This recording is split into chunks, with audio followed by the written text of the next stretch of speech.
spettacolare, dai. Possiamo essere super contenti. Fate l'impasto con i trucchetti che vi ho detto e vedrete che verrà fuori un risultato come questo. Ciao a tutti e bentornati in cucina. Oggi vediamo come si realizza il dolce che per eccellenza celebra la festa del papà. Farò la versione al forno a differenza di quelle fatte fritte nelle versioni precedenti e, a quanto può sembrare strano, non per rimanere più leggeri e andare al mare, ma per l'esatto contrario, e vedremo poi anche il perché. Vediamo dunque come si realizzano le zeppole di San Giuseppe.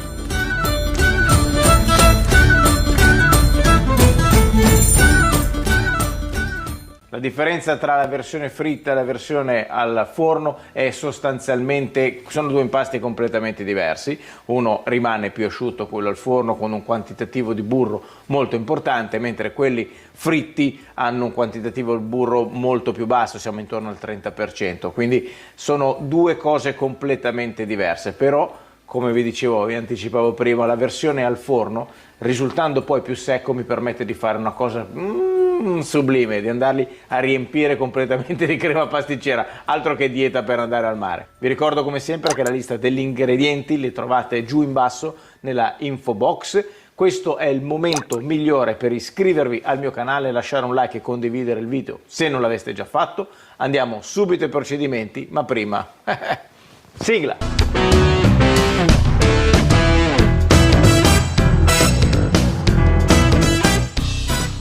La prima cosa che faccio è realizzare la crema pasticcera, quindi vado a aprire un baccello, una bacca di vaniglia, la schiaccio per bene all'inizio, vado a inciderla all'interno e recupero tutti i semini.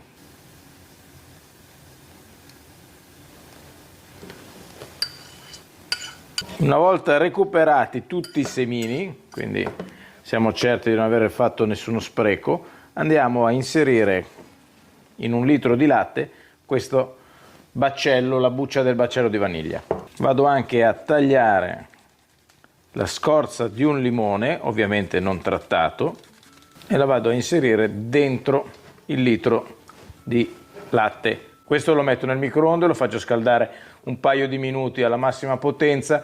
Dobbiamo farlo arrivare a una temperatura intorno agli 80 gradi. Inserisco nel tuorli d'uovo, qua utilizzo un litro di latte, quindi io faccio una proporzione del 25% di tuorli, quindi 250 grammi di tuorli. Vado a mettere all'interno anche lo zucchero, che è fondamentale.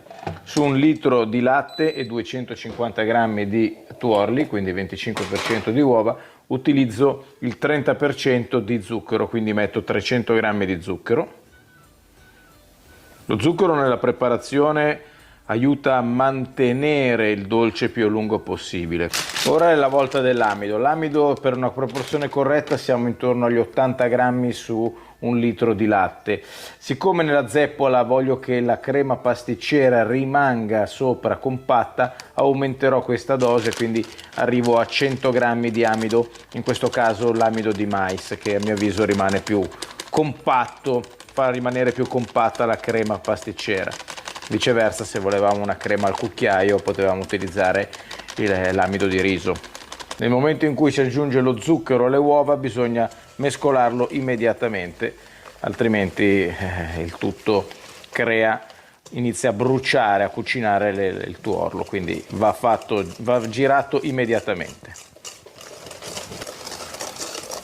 Mandiamo a colare all'interno il latte, lo facciamo in 3 fasi, in modo da stemperare il composto.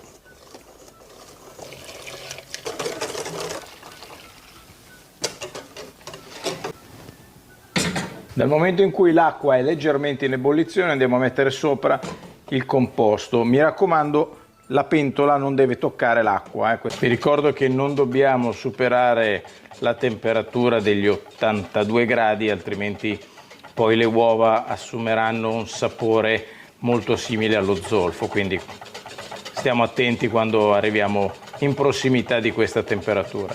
Anche lontano dal fuoco la crema continuerà ad aumentare la sua temperatura, quindi si sta completamente addensando. È molto importante farla raffreddare velocemente, quindi io pongo un contenitore più grande con sotto o del ghiaccio o in questo caso degli elementi che sono freddi, e dobbiamo farla arrivare a una temperatura di 50 gradi. Faccio in 2 contenitori separati, vado a triturare 50 grammi di cioccolata, in questo caso è al 70%. Essendo ancora calda la crema si scioglierà il tutto e faremo una crema pasticcera al cioccolato. Vado a inserire per entrambe la pellicola a contatto e le andiamo a posizionare nel frigo. Adesso ci concentriamo sulla pâte à choux. Allora, per quanto riguarda le uova, sul quantitativo che faccio ne ho bisogno di 7, siamo intorno ai 350 grammi di uova. Quindi li vado ad aprire uno per volta, controllo che sia tutto a posto e le inserisco all'interno. 7 uova siamo a 340, quindi ne aggiungiamo un altro po'. 250 ml di acqua e 250 grammi di burro. Vedete che per fare i bignè al forno la massa grassa è molto elevata, è pari al peso dell'acqua e della farina. Vado sul fornello e faccio sì che si scaldi tutto e arrivi ad ebollizione. Ora aggiungo i 5 grammi di sale, abbasso la fiamma, allontano momentaneamente il paiolo dal fuoco e vado a colarci all'interno tutta la farina. A questo punto vado a mescolarla. Andiamo a rimetterci sul fuoco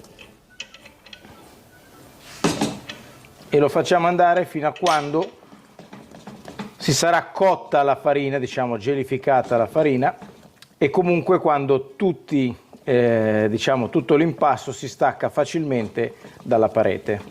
Il pastello, come vedete, lascia una patina bianca sui bordi, quindi è pronto. Possiamo staccarlo dal fuoco. Ora, dopo averlo fatto stemperare leggerissimamente, proprio non deve raffreddarsi, mi raccomando, altrimenti non si legheranno le uova, possiamo iniziare a inserire all'interno le uova, uno alla volta, mi raccomando. E iniziamo a girare fino a quando tutto l'uovo sarà completamente assorbito.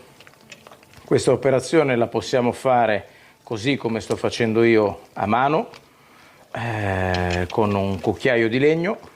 Possiamo farla in planetaria, addirittura questo qui è un paiolo da polenta, quindi potrei attaccare il macchinario per il paiolo della polenta e continuare a girarlo. Comunque la pâte à choux da forno, avendo una massa grassa molto più elevata, in realtà necessita di meno sforzo rispetto a quelli fritti per poter agglomerare tutte le uova. Vi faccio vedere anche con lo strumento qui, in modo che posso far girare, farvi vedere la consistenza. Vedete, deve diventare come quasi una crema pasticcera, quindi questa è la proporzione corretta per riuscire a ottenere l'impasto giusto da far lievitare poi nel forno. Ora, questo impasto, vedete la consistenza come se fosse una crema pasticcera, ok? Lo vado a mettere dentro una sac à poche. Vado a recuperare una bocchetta per le zeppole, queste qui, e un'altra bocchettina che poi andrò a decorare con la crema pasticcera. E vado a riempire. Vado a preimpostare il forno, come nel mio caso è quello statico, a 200 gradi e prendo, io ho una teglia così forata, proprio per fare biscotti e dolci. Vado a mettere sopra il silicone apposito, voi potete usare una carta da forno se non l'avete. Facciamo un cerchio in questa maniera e poi un altro cerchio sopra.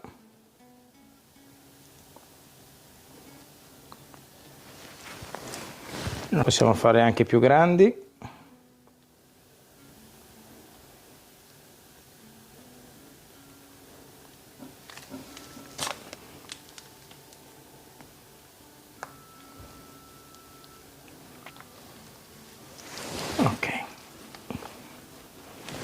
Ok, preriscaldato il forno a 200 gradi, li inserisco all'interno, faccio andare per 5-10 minuti, poi abbasso a 180 gradi e vado avanti così per una trentina di minuti.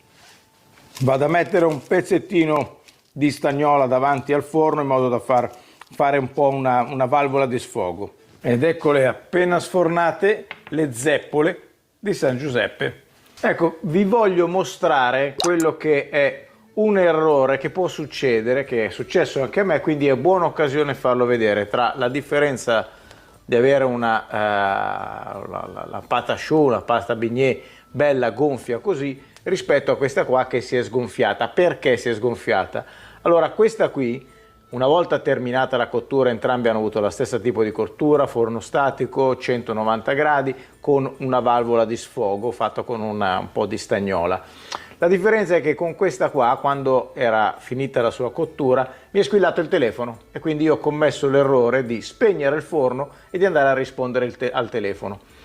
In pratica ha iniziato a raffreddarsi dentro il forno e questo ha creato questa situazione, mentre questa qua, che sono stato più attento, nel momento in cui ho finito la cottura ho subito tirato via l'impasto e l'ho messo a raffreddare a temperatura ambiente. Ecco la differenza tra avere un risultato così, che possiamo definirlo perfetto, a uno invece che si mangia lo stesso, ma come vedete si è appiattito. Quindi attenzione, fate raffreddare sempre la zeppola o il bignè, in questo caso tanto l'impasto è lo stesso, quando si è nel forno, fatelo raffreddare subito fuori dal forno a temperatura ambiente. Ho montato una bocchetta piccolina su una sac à poche perché dobbiamo andare a riempire le zeppole ed è proprio il vantaggio di fare le zeppole al forno, perché se le avessimo fatte fritte non potevamo riempirle, così saremmo dovuti andare a mettere la crema sopra un po' dove potevamo, però si sarebbero rammollate. Invece con il fatto che sono secche così si possono andare a riempire tranquillamente. Dunque ne prendo a caso, vado a fare un foro, riempo dentro. Se non avete la bocchettina potete utilizzare uno stuzzicadente qua, io ho quelli lunghi, allargare un po' il foro e caricare come se non ci fosse un domani. Ne riempio un'altra, questa qua non c'è bisogno di forarla perché qua c'è un cratere, si è creato un cratere che si può riempire tranquillamente.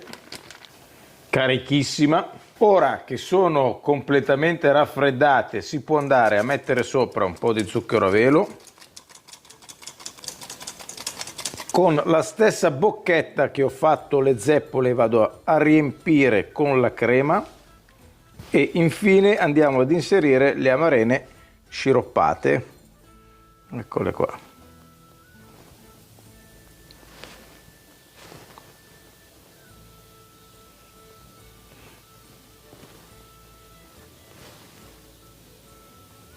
Non troppe perché costano una fucilata. Ed eccole qua le zeppole di San Giuseppe. Eccoli qua, ve ne faccio vedere bene una, la tiro su, guarda che roba spettacolare, dai. Possiamo essere super contenti, fate l'impasto con i trucchetti che vi ho detto e vedrete che verrà fuori un risultato come questo. Bando alle ciance, qui bisogna andare a tagliare, lo taglio a metà, non so se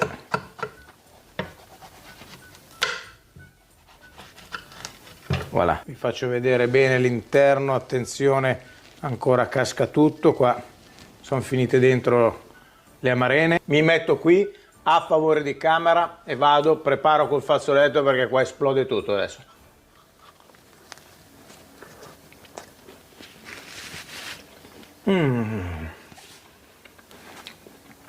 Madonna mia. Caspita, la pâte à choux è straordinaria. L'amarena è troppo dolce.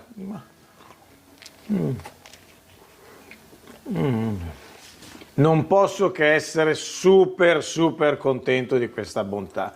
Allora, rifatela così, i trucchetti ve li ho detti. Spero che questa ricetta vi piaccia, ma sicuramente, perché non è una mia invenzione, ma una cosa straordinaria, mamma mia chi l'ha inventata. Fatela così, fatemi sapere se fate delle varianti. Se così fosse, iscrivetevi al canale, lasciate un like, condividete il video, che per me è importantissimo. Io vi saluto, ma prima a questo punto auguro una buona festa del papà, un buon San Giuseppe a tutte le persone, un buon 19 marzo. Ci vediamo alla prossima video ricetta. Ciao a tutti dal Grappa Pelata. Ciao belle gioie, ciao!